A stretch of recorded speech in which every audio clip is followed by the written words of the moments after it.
Հազիվ մի քանի օր էր մնացել մինչև օկտեմբերի 27-ը, երբ խորհրդարանի շենքի հետևի մուտքով, այն մուտքով, որի մասին չգիտեին անգամ կեսից ավելի падգամավորները,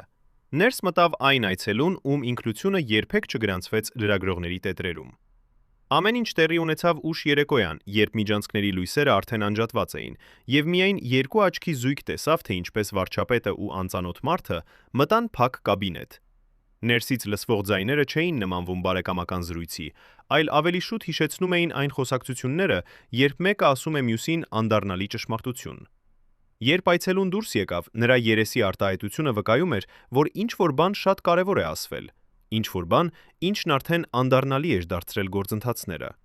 Վազգեն Սարգսյանը մնաց կաբինետում, եւ պահապանը, որը լսեց այս ամենը, հետագայում կասեր այդ գիշեր սպարապետի աչքերում նա տեսավ ինչ-որ այլ բան։ Ոչ թե վախ, այլ այն խորը հիասթափությունը, որ գալիս է, երբ հասկանում ես, քո շրջապատից որոշ մարդիկ արդեն ընտրել են իրենց կողմը, եւ դա քո կողմը չէ։ Ովքեր էին այդ մարդիկը։ Ովքեր կարող էին գիտենալ առաջ, թե ինչ պատրաստվում է տեղի ունենալ։ Այսօր մենք ունենք չգրանցված ականատեսների վկայություններ, ունենք փակված դռների հետևի խոսակցությունների հատվածներ, որոնք երբեք պաշտոնական արձանագրություններում չեն թողել հետք։ Մենք ունենք փաստաթղթեր, որոնք պահվում են ոչ պաշտոնական արխիվներում, փաստաթղթեր, որոնք պատմում են մեկ ամբողջ տարվա լռության ու մտահոգությունների մասին։ Այն մարդիկ, ովքեր գիտեին Վազգեն Սարգսյանին ամենամոտից, հիշում են նրա վերջին ամիսները որպես շրջանակված մարդու ժամանակաշրջան։ Մարդու, որը բարձրանում էր դեպի իշխանության գագաթ, բայց միևնույն ժամանակ զգում էր, որ գետինը նրա ոտքերի տակ դանդաղորեն սկսում է խախտվել։ Նա պաշտոնապես Հայաստանի վարչապետն էր, բայց արդյոք մենք ճանաչում ենք այն ուժերը, որոնք տիրում էին իրական իշխանության այդ ժամանակ։ Սրա պատասխանը սկսվում է շատ ավելի վաղ, 1997 թվականին, երբ Մինսկի խմբի կոչից հետո Լևոն Տեր-Պետրոսյանը հայտարարեց աստիճանական լուծման մասին Արցախի հարցում։ Այդ ամենը նշանակում էր, որ Արցախին հարակից շրջանները կարող են փոխանցվել Ադրբեջանին, իսկ սա ուղղակիորեն հակասում էր Վազգեն Սարգսյանի տեսակետին։ Սպարապետը պնդում էր բանակի ուժեղացումը եւ միջազգային դիրքերի պահպանումը, հասկանալով, որ ցանկացած զիջում կարող է վերածվել մահացու վտանգի։ Սակայն քաղաքական խաղերում հաճախ հաղթում է ոչ թե ճշմարտությունը, այլ այն ուժը, որն ունի ավելի շատ ազդեցություն կուլուարներում։ Տեր-Պետրոսյանի շրջապատը, այն մարդիկ, որոնց մենք այսօր անվանում ենք Մելիքյան էլիտաներ, կամ ավելի պարզ, կուլուարային էլիտը, տեսնում էին, որ Վազգեն Սարգսյանը դառնում է չափազանց ազդեցիկ եւ անկախ։ Բանակը միավորելով խաոսի ժամանակաշրջանում, նա ձեռք բերել էր հսկայական հարգանք վետերանների եւ զինծառայողների շրջանում, այն մարդկանց շրջանում, ովքեր ճանաչում էին իրական հերոսությունը եւ վստահում էին միայն անձամբ մարտերում առաջնորդած հրամանատարին։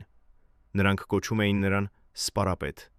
Եվ այս տիտղոսը նշանակում էր ավելին, քան պարզապես զինվորական աստիճան։ Սակայն այդ նույն հարգանքը եւ ազդեցությունն էին այն, ինչը սարսափեցնում էր նրանց, ովքեր ամենից շատ վախենում էին կորցնել իրենց իշխանության լծակները։ 1998 թվականին, երբ Տեր-Պետրոսյանը հեռացավ պաշտոնից, շատերը կարծում էին, թե Վազգեն Սարգսյանի ժամանակն է եկել, բայց իշխանությունը երբեք չի տրվում պարզապես առաքինության կամ զինվորական հաղթանակների համար։ Իշխանությունը գալիս է բարդ բանակցությունների թյունների, համաձայնությունների եւ անընդունելի կոմպրոմիսների արդյունքում։ Երբ Վազգեն Սարգսյանը 1999 թվականի հունիսի 11-ին նշանակվեց վարչապետ, շատերը տեսան դրանում հույս, ուժեղ ու անկեղծ առաջնորդի հույս։ Բայց կուլուարներում արդեն գործում էին այլ ուժեր։ Վազգենը շարունակում էր պայքարել կոռուպցիայի դեմ, պահանջում էր թափանցիկություն, ուզում էր վերակառուցել պետական համակարգը այնպես, որ այն ծառայեր իրական ազգային շահերին, ոչ թե մի խումբ մարդկանց անձնական հարստացմանը։ Սակայն այս ամենը նշանակում էր, որ նա դառնում էր սպառնալիք նրանց համար, ովքեր տասնամյակներ շահեր էին քաղել անդրկովկասյան կուլուարային արդարադատությունից։ Հիմա, երբ մենք գիտենք, թե ինչ տեղի ունեցավ հոկտեմբերի 27-ին, հարցը մնում է անփոփոխ. արդյոք նա գիտեր, որ վտանգի մեջ է։ Արդյոք նա զգում էր, որ ներքուստ, նույնիսկ իր ամենամոտիկ շրջապատում, կան մարդիկ, որոնք արդեն ընտրել են ուրիշ կողմը։ Պատկերացրեք, դուք այն մարդն եք, ում մասին ամբողջ ազգը խոսում է որպես հերոսի, ում ձեռքերը փրկել են հայրենիքը խաոսից ու պարտությունից։ Պատկերացրեք, որ դուք վստահել եք ձեր ավագ ընկերներին, ձեր զինակիցներին, նրանց, ում հետ կիսել եք ռազմաճակատի սարսափները եւ հաղթանակի խառնաշփոթ էմոցիաները։ Պատկերացրեք, որ դուք գիտեք որոշ մարդիկ վախենում են ձեզանից, բայց մտածում եք, թե սա պարզապես քաղաքական խաղերի մասն է։ Իսկ հիմա պատկերացրեք, որ եկավ օրը, երբ այդ վախը վերածվեց գործողության։ Եվ այդ գործողությունը ուղղված էր ոչ թե քաղաքական դաշտում ձեզ պարտության մատնելուն, այլ ֆիզիկապես ձեզ վերացնելուն։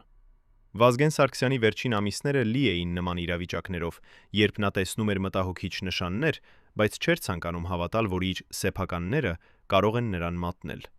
Մարտակիցների վկայություններն այսօր պատմում են, թե ինչպես էր սպարապետը վերջին շաբաթներին հաճախ նստում միայնակ իր աշխատասենյակում եւ նայում այն մարդկանց ցուցակին, ում նա համարում էր վստահելի մարդիկ։ Նրանք ասում են, որ նա երբեմն շոշափում էր ցուցակի որոշ անունների վրա, կարծես փորձելով հասկանալ, թե ով կարող է լինել այն մարդը, որը փակ դռների հետևում աշխատում է նրա դեմ։ Բայց նա չէր ցանկանում հավատալ, որ դավաճանությունը կարող է գալ իրեն այդքան մոտիկ աղբյուրից։ Հարցը չէր, թե արդյոք կար դավաճանություն։ Հարցն այն էր, թե երբ նա սկսեց այն զգալ եւ արդյոք ուներ ժամանակ հակազդելու։ 1999 թվականի ամռանը, երբ նա նոր էր նշանակվել վարչապետ, Վազգենը սկսեց հանդիպումներ ունենալ շատ լայն շրջանակի մարդկանց հետ։ Սակայն ոչ բոլոր այդ հանդիպումները էին պաշտոնական։ Եղան դեպքեր, երբ որոշ անձինք ժամանեին առանց նախորոք ծանուցման, եւ այդ հանդիպումները տեղի ունենային վայրերում, որտեղ չկային լրագրողներ կամ պաշտոնական արձանագրողներ։ Կային խոսակցություններ, որոնց մասին մենք գիտենք միայն հատվածներից,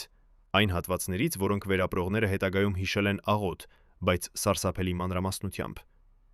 Երբ ակնարկում են այդ օրերին, մի բանը ակնհայտ է։ Վազգեն Սարգսյանը հանկարծ սկսեց ավելի քիչ խոսել հանրային տարածքում, իսկ իր մտքերը ավելի շատ պահել միայնության մեջ։ Սա չէր նշանակում վախ, այլ ավելի շատ վկայում էր նրա մասին, որ նա սկսել էր տեսնել այն ճիշտ պատկերը, որը սպասում էր նրան։ Նրա բարեկամներից մեկը, որը մասնակցել էր երկրապ կամավորական ջոկատներում, պատմում է, թե ինչպես Վազգենը 1999 թվականի սեպտեմբերին մի գիշեր հանկարծ հեռախոսեց եւ խնդրեց հանդիպել անմիջապես օրվա 2 ժամին։ Երբ բարեկամը եկավ, Վազգենը նրան ցույց տվեց մի թղթի հատված, որտեղ ձեռագրով գրված էին մի քանի անուններ եւ հարցականներ։ «Դու այս մարդկանց կարծիքով երբ կպետք է հեռանամ», հարցրեց նա։ Բարեկամը չգիտեր, թե ինչ պատասխանել, բայց ասաց. «Վազգեն, եթե կան մարդիկ, ովքեր ուզում են քեզ հեռացնել, դու պետք է առաջ գործես»։ Վազգենը միայն ժպտաց եւ ասաց. «Իմ ընկերներ, ես չեմ կարող կրակել նրանց վրա, ովքեր ինձ հետ պատերազմում էին»։ Այդ պատասխանը պարունակում էր այն ողբերգական սխալը, որը հիմնականում կորուստ է բերել անհաշիվ ազնիվ մարդկանց հանուն, այլոց հավատարմության։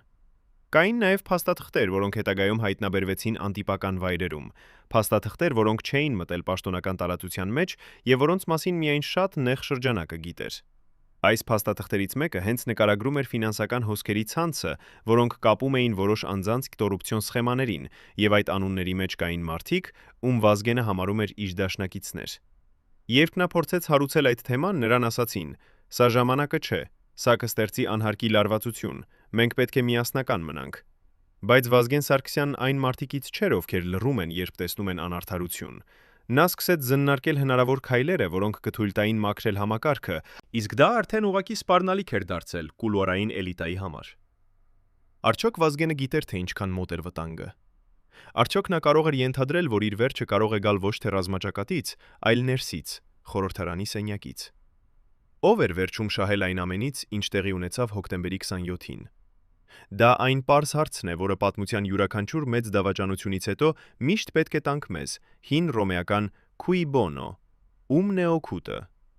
Երբ մենք նայում ենք այն քաղաքական, ֆինանսական եւ աշխարհագրական փոփոխություններին, որոնք տեղի ունեցան 1999 թվականի հոկտեմբերից հետո, մեկ բան ակնհայտ է դառնում.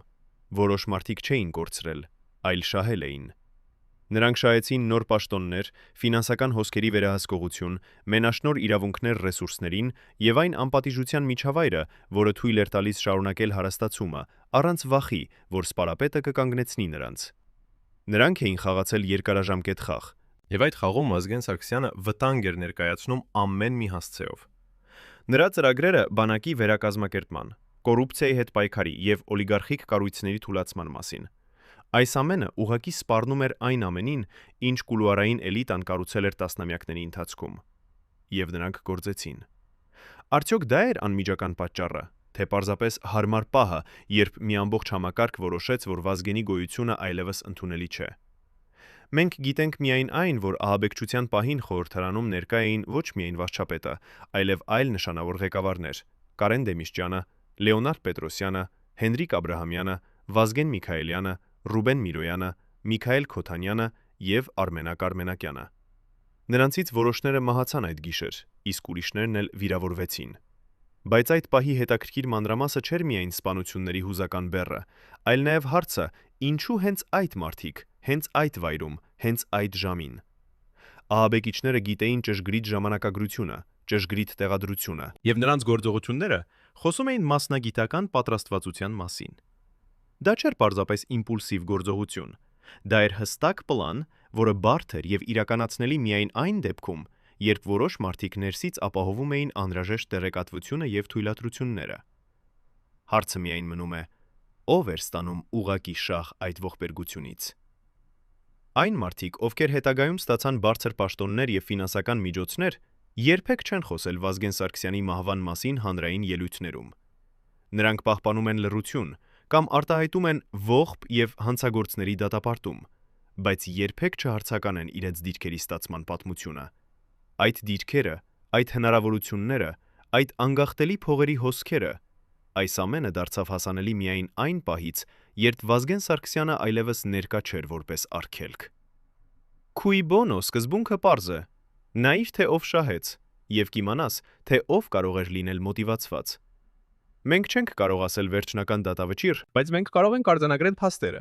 Որոշ մարդիկ հայտնվեցին նոր իշխանության մեջ, ստացան հսկայական հարստություններ, դարձան անչափելի ազդեցիկ, եւ այս ամենը տեղի ունեցավ անմիջապես Վազգենի մահից հետո։ Այն փաստաթղթերը, որոնք թաքնված են արխիվներում եւ որոնց մասին լուր համաձայնությամբ չեն խոսում, պարունակում են մանրամասն հաշվետվություններ այն մասին, թե ինչպես էին վերափոխվում ֆինանսական հոսքերը, ինչպես էին նոր պայմանագրեր կնքվում միջազգային կորպորացիաների հետ, եւ թե ինչպես էին հայտնվում նոր աշխատավայրեր ու գործակալություններ, որոնք մենաշնոր էին ստանում կարևոր ոլորտներում։ Վազգեն Սարգսյանը պլանավորել էր կանգնեցնել այս ամենը։ Նա ուզում էր թափանցիկություն եւ հաշվետվողականություն։ Ուզում էր, որ յուրաքանչյուր դրամ լինի հետևելի, եւ որ ոչ ոք, անկախ իր դիրքից, չկարողանա օգտագործել պետական ռեսուրսները իր անձնական հարստացման համար։ Բայց այս տեսլականը երբեք չիրականացավ։ Հոկտեմբերի 27-ը 7-ը դրեց վերջակետ այն երազանքին, որը սպառապետը ուներ Հայաստանի համար։ Եվ մինչ ազգը սգում էր իր հերոսին, ուրիշներն արդեն բաժանում էին իշխանության կտորները եւ հաշվարկում հաջորդ քայլերը։ Բայց պատմությունը չի վերջանում այստեղ, որովհետև մենք դեռ չենք պատասխանել ամենակարևոր հարցին. ով էր այն անծանոթ այցելուն, ով մտավ խորհրդարանի հետևի մուտքով։ Ինչ ասաց նա Վազգենին։ Եվ ինչու հենց այդ զրույցից հետո ամեն ինչ սկսեց շարժվել դեպի անխուսափելի ողբերգությունը։ Ինչ որ բան սխալ էր։ Եվ ոչ միայն քաղաքական իմաստով, այլ նույնիսկ ֆիզիկականում։ Վազգեն Սարգսյանի անձնական բժիշկը, որը սպասարկում էր նրան տարիներ շարունակ, պատմում է մանրամասն, որոնք երբեք չեն մտել պաշտոնական բժշկական փաստաթղթերի մեջ։ Այդ մարդը, որը հրաժարվել է իր անունը հայտնել, բայց համաձայնվել է խոսել առաջին անգամ, հենց հիմա, նշում է, որ վերջին 2 տարիների ընթացքում սպառապետի առողջական վիճակը սկսել էր տեսանելի կերպով վատթարանալ։ Չէր խոսքը հիվանդության մասին, որի մասին պետք է խոսվեր հանրությանը, այլ այն մարդու ֆիզիկական հարմարվողականության սահմանների մասին, ով տասնամյակներ ապրել էր անընդհատ լարվածության մեջ։ Նա չէր գանգատվում, բայց բժիշկը տեսնում էր, թե ինչպես էր Վազգենը յուրաքանչյուր հանդիպումից հետո ավելի հոգնած դառնում, թե ինչպես էր նրա քունը կարճանում, եւ թե ինչպես էր նրա ռեակցիան դանդաղում այն պահերին, երբ նա կարծում էր, որ ոչ ոք չի տեսնում։ Բժիշկը հիշում է հատկապես մեկ պահ՝ 1999 թվականի օգոստոսի կեսերին, երբ Վազգենը հանկարծ հեռախոսեց գիշերվա 2 ժամին եւ խնդրեց գալ առանց որևէ բացատրության։ Երբ բժիշկը հասավ, նա գտավ սպառապետին նստած աշխատասենյակում, աչքերը բացված, բայց տեսքով այնպես, կարծես անխնա մնացած լիներ վերջին 30-րդ ժամում։ Ես չեմ կարող քնել, ասաց նա պարզապես, առանց ավելի շատ բացատրելու։ Բժիշկը չհարցրեց ավելորդ հարցեր, պարզապես տվեց թեթև հանգստացնող միջոց եւ մնաց մինչեւ առավոտ զննելով նրան։ Վազգենը ամբողջ գիշեր նայում էր դեպի պատուհանը, այնտեղ, որտեղ Երևանը դեռ էլ քնած էր, եւ խոսում էր միայն հազվադեպ, հարցեր տալով այն մարդկանց մասին, ում նա վստահում էր։ Նա չմանրամասնում էր, բայց բժիշկը հասկացավ, Վազգենը կասկածում էր, որ որոշ մարդիկ արդեն ընտրել էին իրենց ճանապարհը։ Այդ գիշեր բժիշկը նկատեց նաև մի ուրիշ բան։ Վազգենի սեղանի վրա ընկած էր թերթի մի կտոր, որի վրա գրված էին դեղորայքի անուններ։ Դրանք չէին սովորական դեղամիջոցներ հոգնածության կամ սթրեսի դեմ, այլ ավելի հատուկ նշանակության դեղեր, նախատեսված սրտի անբավարարության, բարձր ճնշման եւ նյարդային համակարգի գերլարվածության համար։ Երբ բժիշկը հարցրեց, թե արդյոք Վազգենը ինքն է գրել այդ ցուցակը, նա միայն գլուխ շարժեց, նշելով, որ ինչ որ մեկը ինձ խորհուրդ է տվել։ Բայց ով կարող էր խորհուրդ տալ այդպիսի դեղորայք, եթե ոչ ինչ որ մեկը, ով գիտեր Վազգենի ճշգրիտ բժշկական վիճակը։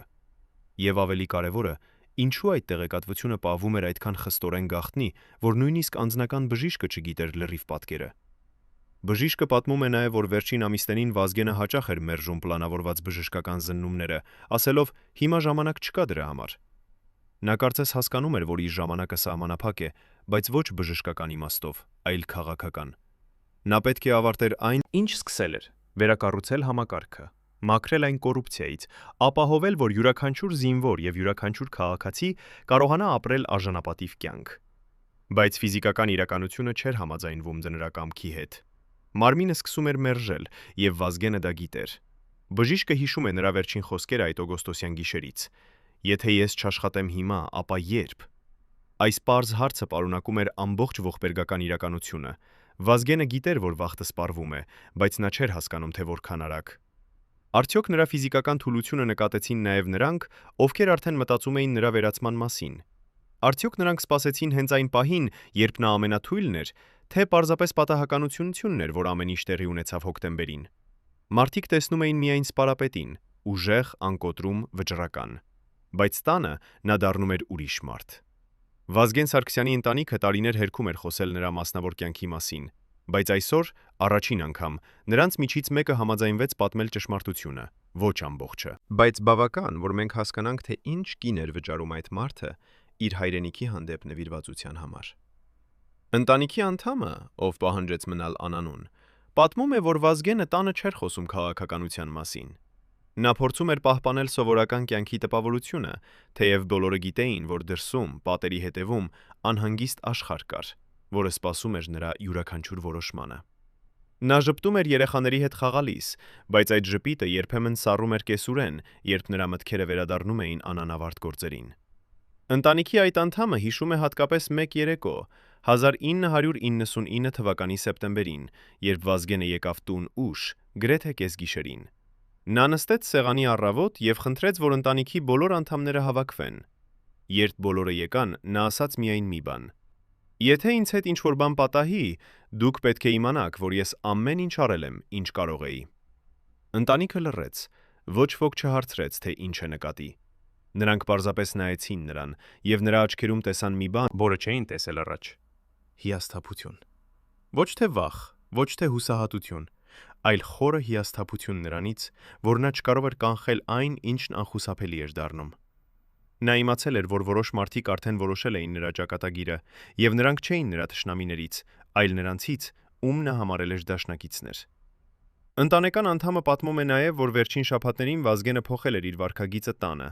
Նա սկսել էր ավելի հաճախ զանգահարել, ուզենալ իմանալ, թե ընտանիքի յուրաքանչյուր անդամ որտեղ է, եւ խնդրել, որ նրանք հնարավորինս մնան տանը կամ գտնվեն անվտանգ վայրերում։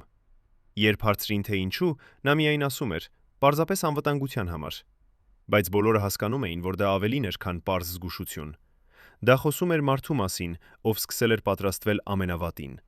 Մի անգամ, երբ նրան հարցրին ուղղակիորեն, թե արդյոք նա վտանգի մեջ է, Վազգենը պատասխանեց պարզ ու ցնցող. «Մենք բոլորս վտանգի մեջ ենք, բայց ես չեմ կարող թույլ տալ, որ վախը կանխի ինձ իմ պարտականությունները կատարելուց»։ Կար նաև մի տարօրինակ դրվագ, որի մասին ընտանեկան անդամը մինչ օրս չի խոսել հրապարակայինորեն։ 1999 թվականի հոկտեմբերի սկզբին Վազգենը բերեց տուն մի փաթեթ, փակ եւ կնիկված։ Նա ասաց ընտանիքին, որ եթե նրա հետ ինչ-որ բան տեղի ունենա,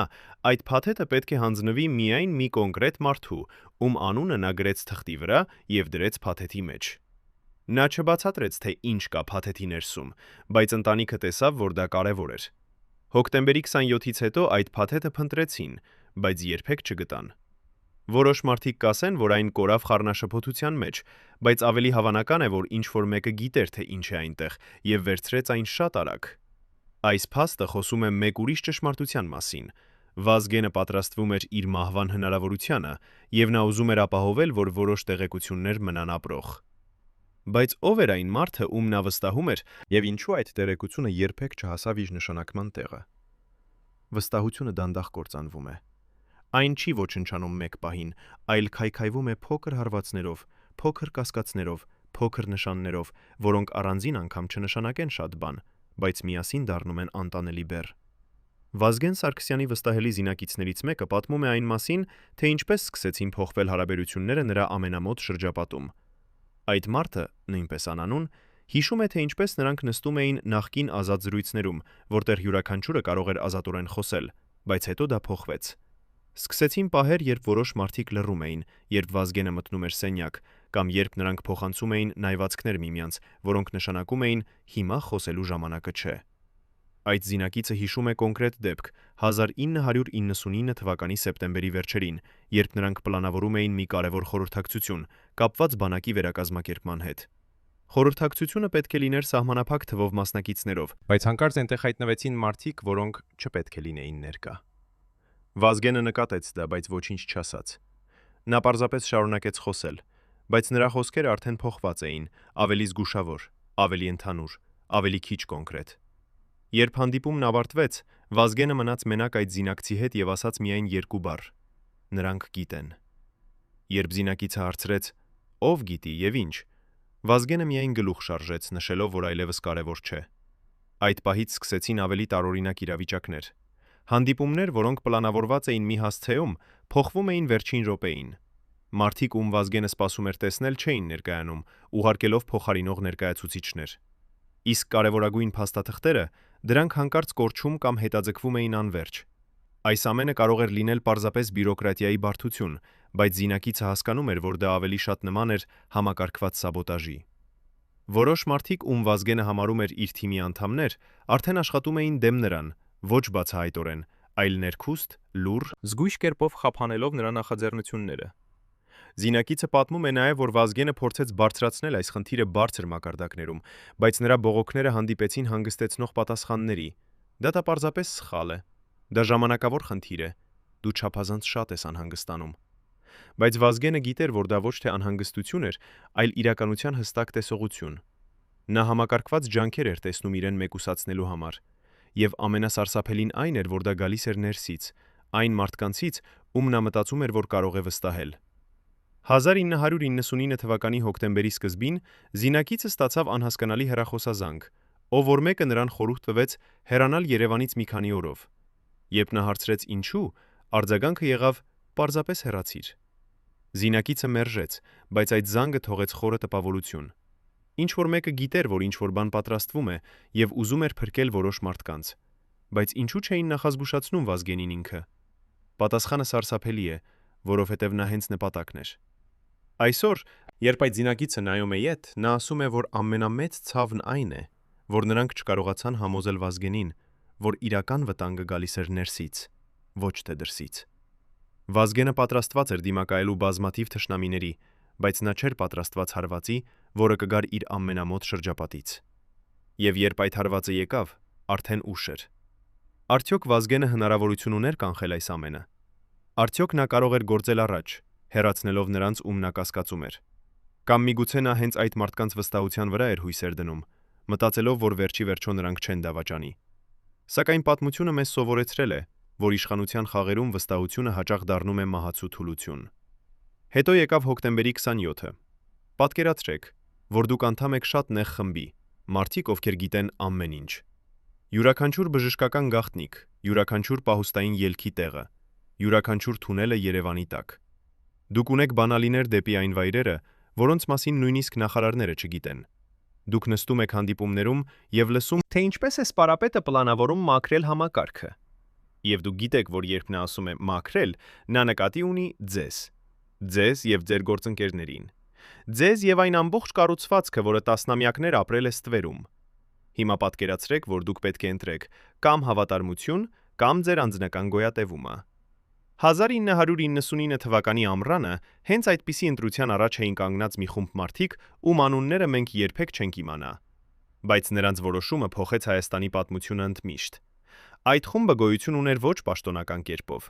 Նրանք երբեք չեն հանդիպել մեկ սենյակում միասին, երբեք չեն ստորագրել պաշտոնական փաստաթղթեր,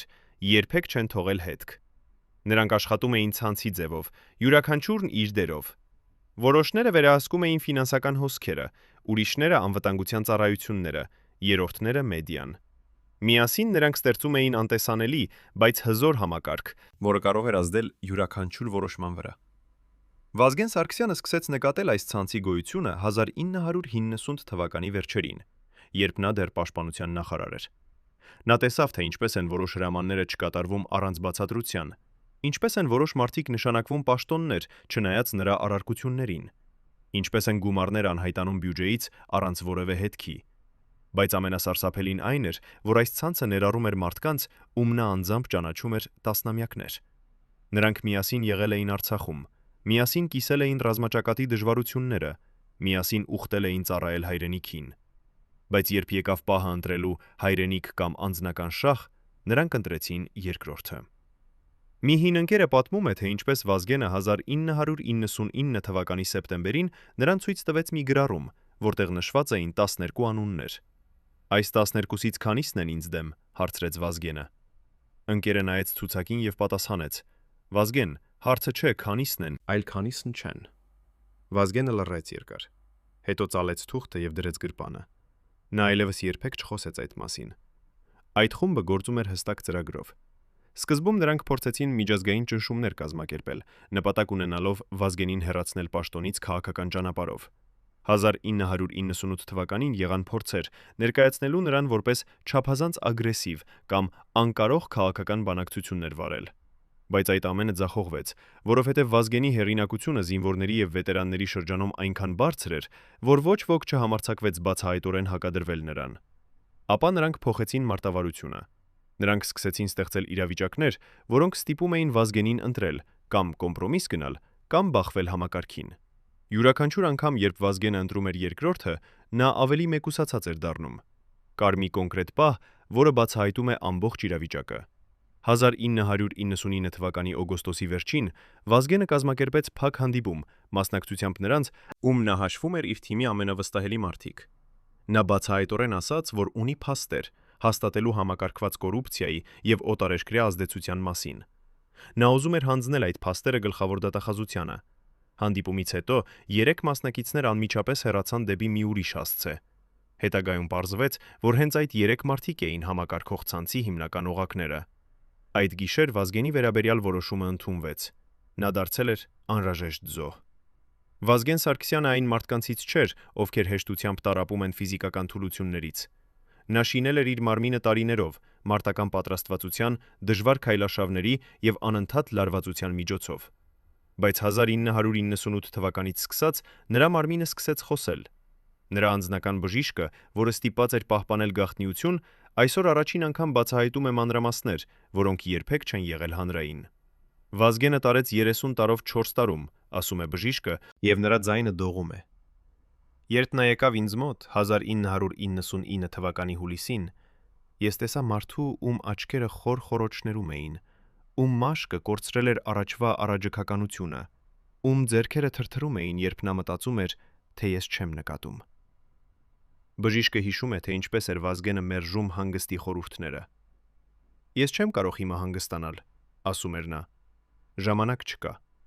Նրա մարմինը ոչնչացվում էր, ճնշումը վտանգավոր մակարդակում էր, քունը կրճատվել էր 3 ժամի, նա կորցնում էր կենտրոնացումը խոսելիս։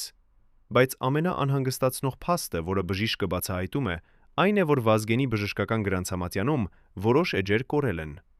1998 թվականի ապրիլից մինչև հունիս, ամբողջ 2 ամիս, այդ ժամանակաշրջանի բժշկական տվյալները չեն գտնվում պաշտոնական արխիվներում։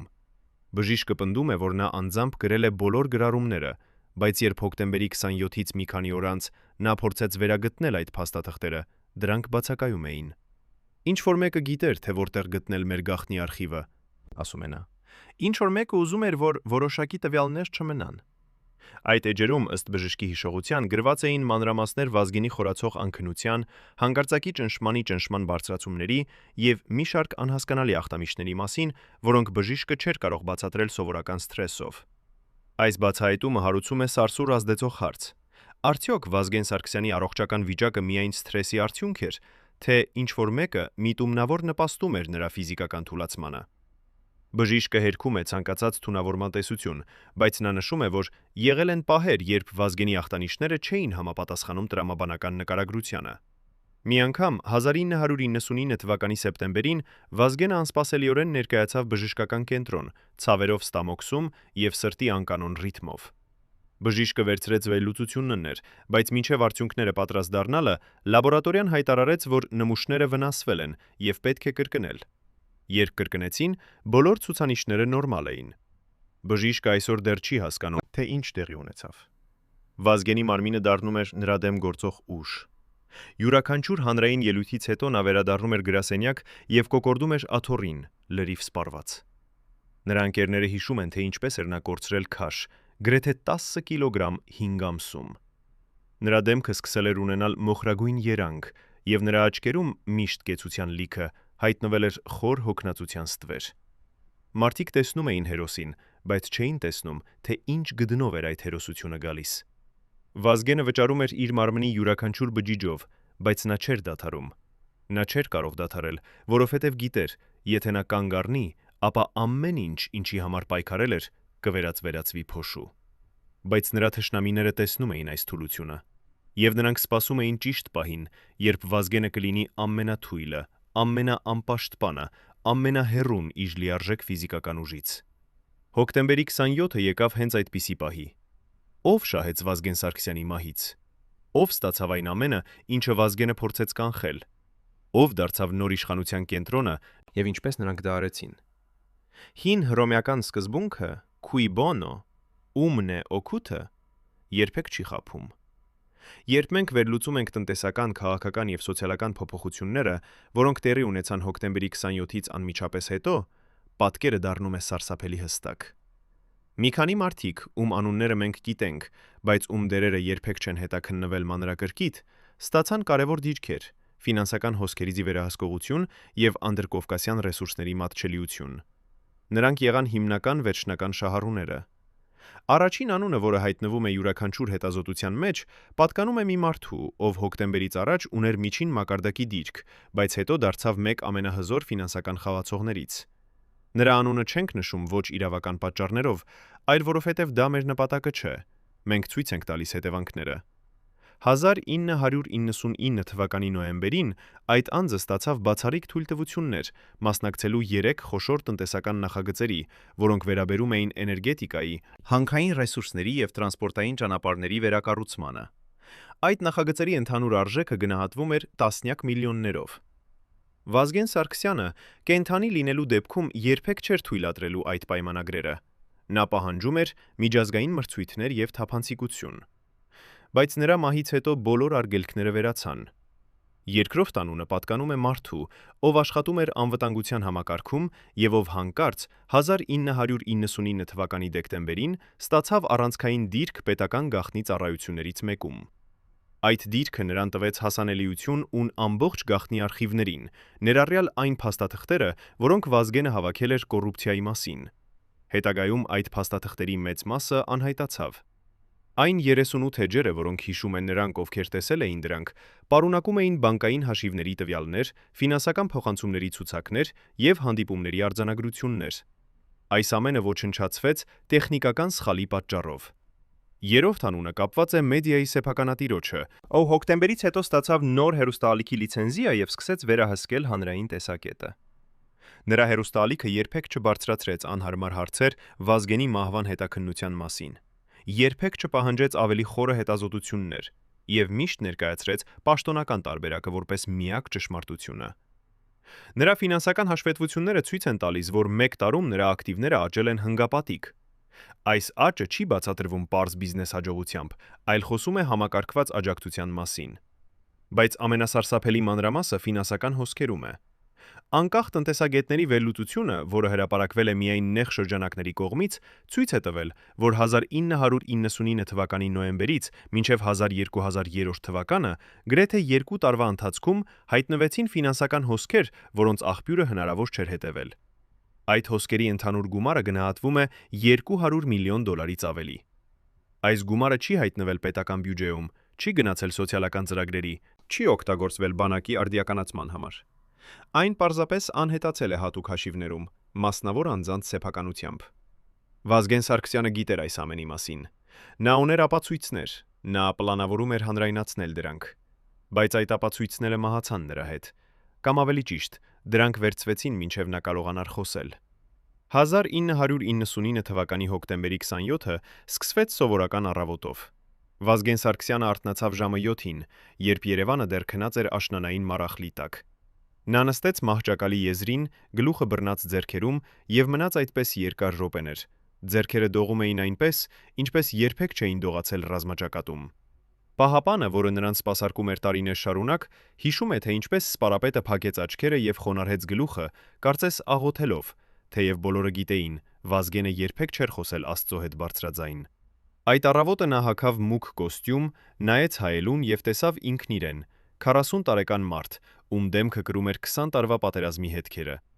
Նա հպվեց ճակատին, այնտեղ, որտեղ վաղուց մազերը սկսել էին նահանջել,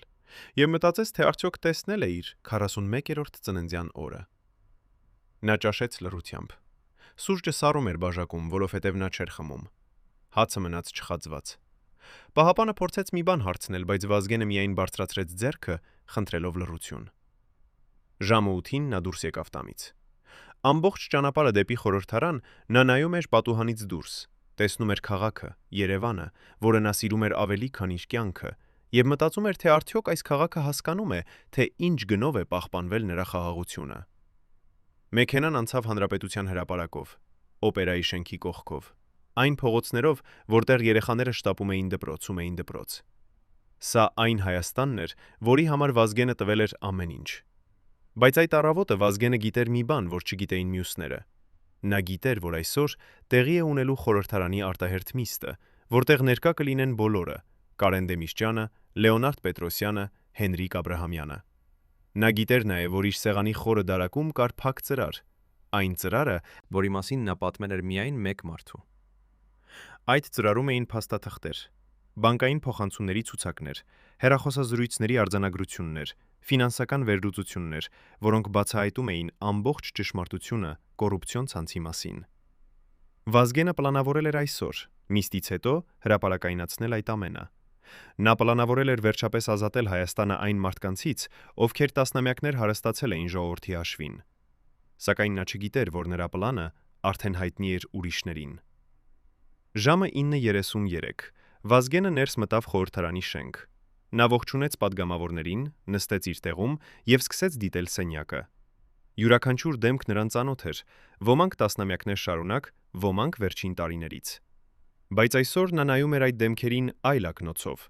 Նա փորձում էր հասկանալ, ով գիտի, թե ինչ պատրաստվում է տեղի ունենալ, ով է այն մարդը, որը դավաճանել է նրան վերջին անգամ։ Նա չգտավ պատասխանը։ Դեմքերը հանգիստ էին, սովորական էին, ոչինչ չէր նախազգուշացնում ողբերգության մասին։ Վազգենը հանկարծ զգաց սարսափելի միայնություն։ Նա էր միակ մարդը այս սենյակում, ով իսկապես հասկանում էր, թե ինչ վտանգ է սպառնում երկրին, եւ միևնույն ժամանակ նա էր այն մարդը, ում ամենամոտիկները դավաճանել էին։ Ժամը 12:3 դռները բացվեցին։ Փաստաթղթերը պահվում էին գաղտնի արխիվում, ծածկագրով Արարատ 225։ Այդ արխիվը գոյություն ուներ միայն 3 մարդու գիտակցության մեջ՝ Վազգեն Սարգսյանի, նրա անձնական օգնականի եւ մեկ վստահելի իրավաբանի։ Այնտեղ պահվում էին 38 էջ, տպագրված փոքր տառերով, առանց լուսանկարների, միայն տեքստ եւ թվեր։ Բայց այդ թվերը պատմում էին պատմություն, որը կարող էր տապալել ամբողջ քաղաքական համակարգը։ 1998 թվականից սկսած մինչև 1999 մի խումբ մարդիկ ստեղծել էին ֆինանսական սխեմա, որը թույլ էր տալիս հանել պետական միջոցներ եւ փոխանցել մասնավոր հաշիվներ։ Այդ հաշիվները գտնվում էին Շվեյցարիայում, Կիպրոսում, Լյուքսեմբուրգում։ Վազգենը հավաքել էր այս տեղեկությունները 2 տարի, անձամբ վերիֆիկացնելով յուրաքանչյուր ֆակտ, յուրաքանչյուր թիվ։ Վազգենի իրավաբանը, որը այսօր առաջին անգամ համաձայնվում է խոսել, պատմում է, թե ինչպես սպարապետը բերեց այդ փաստաթղթերը 1999 թվականի հոկտեմբերի 20-ին։ Նա դրեց դրանք իմ սեղանի վրա եւ ասաց. «Եթե ինձ հետ ինչ-որ բան պատահի, դու պետք է այս ամենը տաս միջազգային մամուլին», հիշում է իրավաբանը։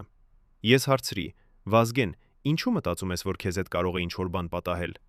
Նա միայն նայեց ինձ եւ ասաց. «Որովհետեւ մարդիկ, ում մասին այդ փաստաթղթերում է խոսքը, չեն թողնի, որ դրանք հրապարակվեն»։ Իրավաբանը պահպանեց այդ փաստաթղթերը իր սեյֆում, վստահ, որ դրանք անվտանգ են։ Բայց հոկտեմբերի 28-ին, երբ նա վերադարձավ գրասենյակ, սեյֆը բացված էր, կոտրված ոչ թե բռնությամբ, այլ ճիշտ կոդով։ Փաստաթղթերը չկային։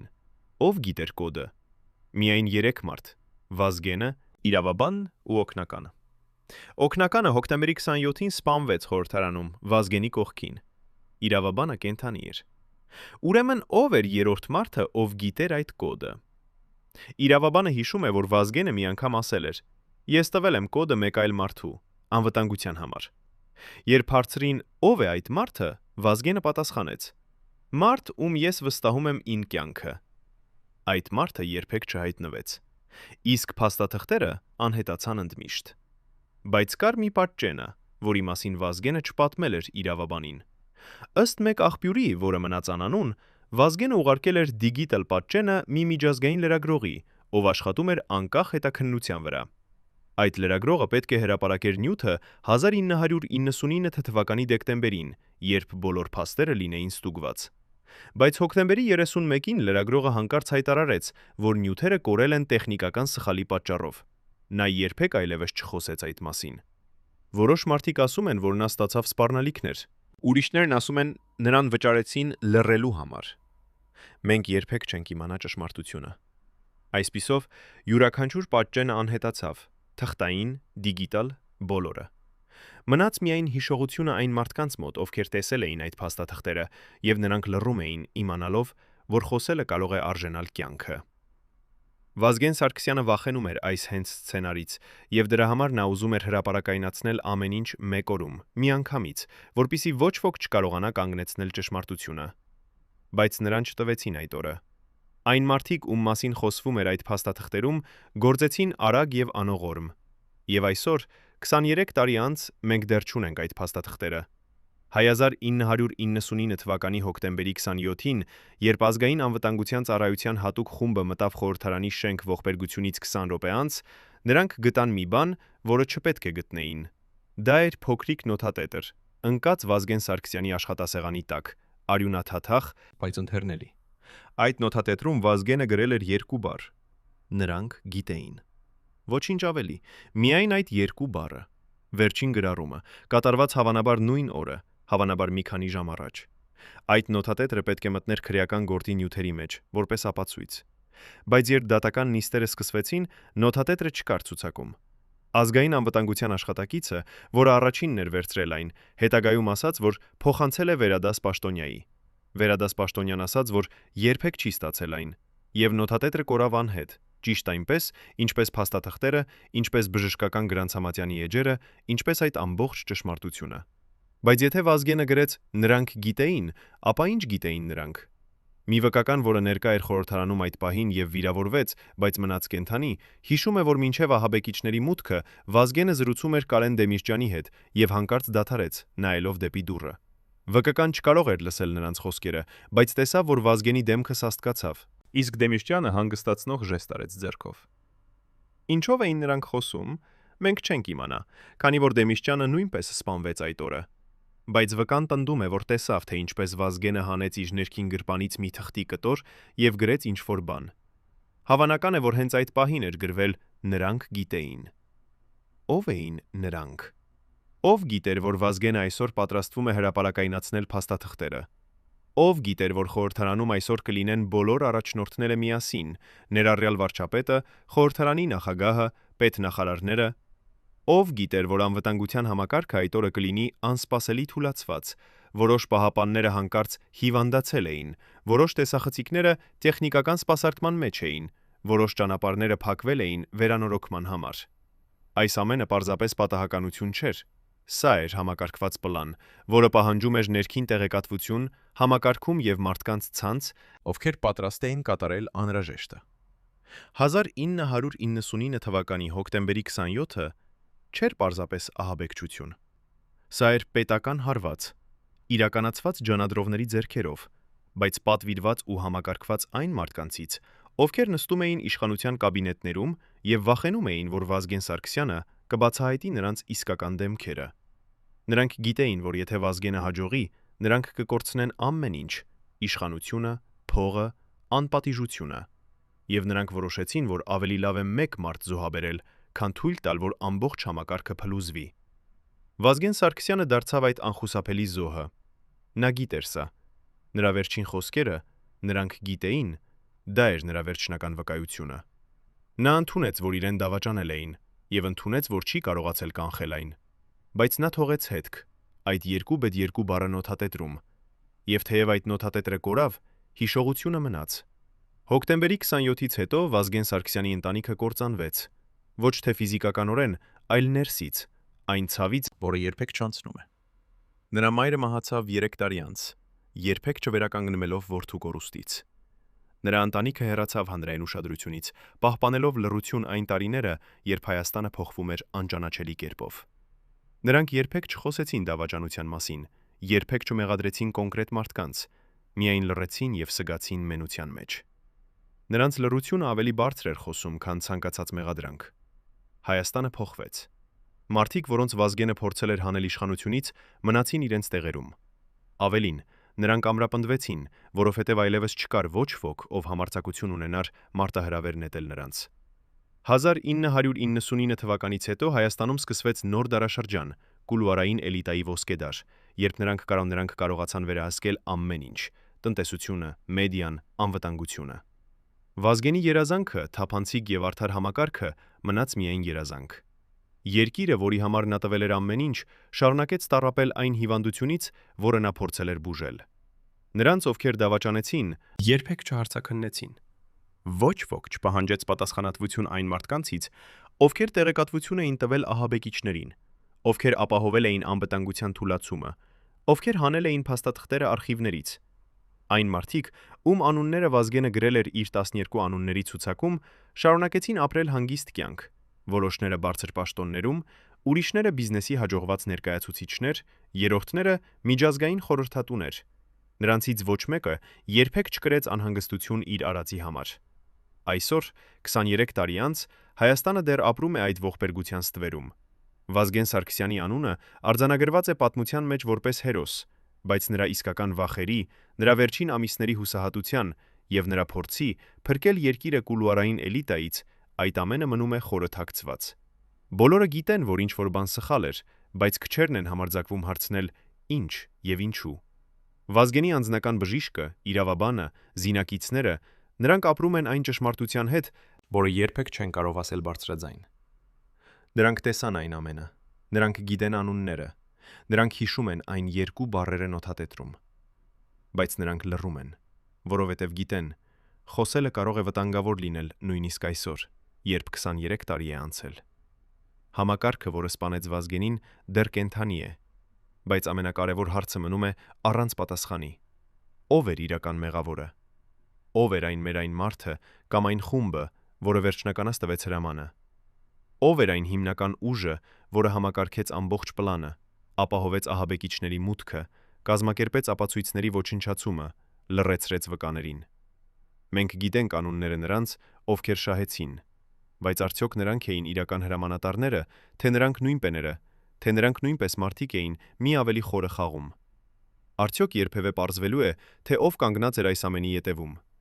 Արդյոք երբևէ բացվելու են այն արխիվները, որտեղ դեռ թաքնված են վերջին փաստաթղթերը։ Արդյոք Հայաստանը երբևէ կիմանա ամբողջ ճշմարտությունը, թե պատմությունը կշարունակի գրվել այնպես, ինչպես ուզում են այն մարդիկ, ովքեր դեռ նստած են իշխանության աթոռներում։ Վազգեն Սարգսյանը զոհվեց, փորձելով փրկել Հայաստանը։ Բայց նրա հարցը դեռ կենդանի է, եւ մինչև չբացահայտվի ամբողջ ճշմարտությունը, Հայաստանը կշարունակի ապրել այն ստվերի տակ, որը ընկավ հոկտեմբերի 27-ին 1999 թվականին։